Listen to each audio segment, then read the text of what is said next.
கேட்டு நீ போட்டோ எடுக்கிற? யாரை கேட்டு நீ போட்டோ எடுக்கிற? ரேப்பிட ஓட்டுறவனா ரேப்பிட ஓட்டுறவங்க கிட்ட போய் கேளு. வாடா போடாங்கிற நிறுத்தியா? வண்டி வரங்கட்டியா?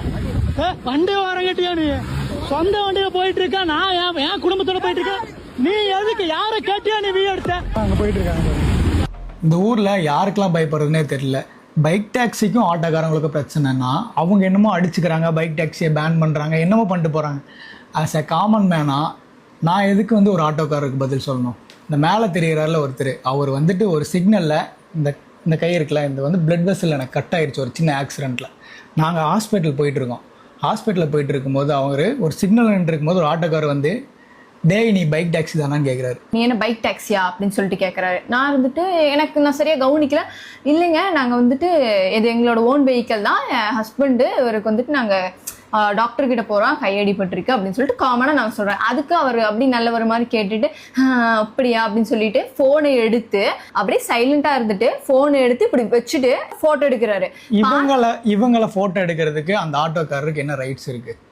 இல்லை இவர்கிட்ட வந்து நாங்கள் சொல்லணுமா?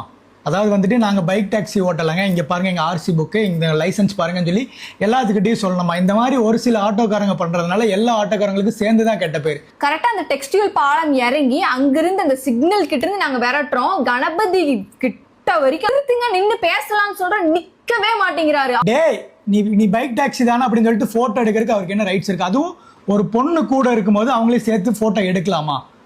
உங்க ஃபேமிலில யாராவது ஒருத்தவங்க போயிட்டு இருந்தா நீங்க இப்படி போட்டோ எடுப்பீங்களா? அப்படி ப்ரூஃப் பண்ணணும்னா நின்னு ப்ரூஃப் பண்ண சொல்லுங்க. நாங்க நிறுத்துங்கன்னு சொல்றோம். நாங்க பைக் டாக்ஸி கிடையாது. நிறுத்துங்க. எதுக்கு நீங்க வந்து இந்த மாதிரி பேசுறீங்க? எதுக்கு நீங்க போட்டோ எடுத்தீங்கன்னு சொல்லி கேட்கறேன். அந்த போட்டோ அந்த ஆள் போன்ல இருந்தாலும் இருக்கலாம். மேபி பைக் டாக்ஸிக்கும் ஆட்டோக்கும் இருக்க பிரச்சனையை அவங்க சால்வ் பண்ணணும். இதனால பொதுமக்கள் தான் ரொம்ப வந்துட்டு இன்னைக்கு நாங்க எக்ஸ்பீரியன்ஸ் பண்ணதுல சொல்றோம், ரொம்ப பாதிக்கப்படுறோம். எங்க காசு, நாங்க வண்டி வாங்கி நாங்க ஓட்டுறோம். இதுக்கு நான் மத்தவங்களுக்கு போய் நான் பதில் சொல்லணும்னு கிடையாது. பைக் டாக்ஸி வந்துட்டு கன்ஃபியூஷனா இருந்துச்சுன்னா இவருக்கு நான் ப்ரூஃப் கொடுத்து சப்மிட் பண்ணி இங்க பாருங்க பைக் டாக்ஸி கிடையாது, நான் ரோட்ல போலாமான்னு கேட்டு போக முடியும். எடுத்து ஓபன் பண்ணி எங்க ஆர்சி புக் இதெல்லாம் காமிச்சிட்டு இது எங்க ஒரிஜினல் வெஹிக்கிள் தாங்க, என் போனை ஃபுல்லா செக் பண்ணிக்கங்க, இதுல ரேபிடோ ஆப் இல்லைன்னா காட்ட முடியும். நாங்க இந்த மாதிரி ஆளுகனால எல்லா ஆட்டோக்காரங்களுக்கும் சேர்ந்து தான் கெட்ட பேர். ஏன்னா நாங்களும் வந்துட்டு நிறைய ஆட்டோக்காரங்கனால நிறைய ஹெல்ப்பும் எங்களுக்கு அவங்க கிட்ட இருந்து கிடைச்சிருக்கு. இந்த மாதிரி ஒரு சிலவங்கனால எல்லாத்துக்கும் பேட் நேம் தான் கிரியேட் ஆகும். ஸோ இந்த மாதிரி ஆளுகளை ஆட்டோஸ் அங்கே இருந்துச்சுன்னா நீங்க எல்லாம் ஒரு மீட்டிங் போட்டு வான் பண்ணுங்க.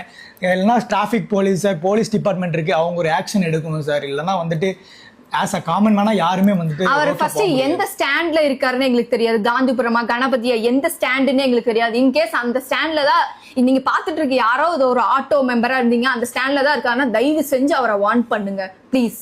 அதுதான் உங்ககிட்ட நான் கேட்டுக்கிறேன்.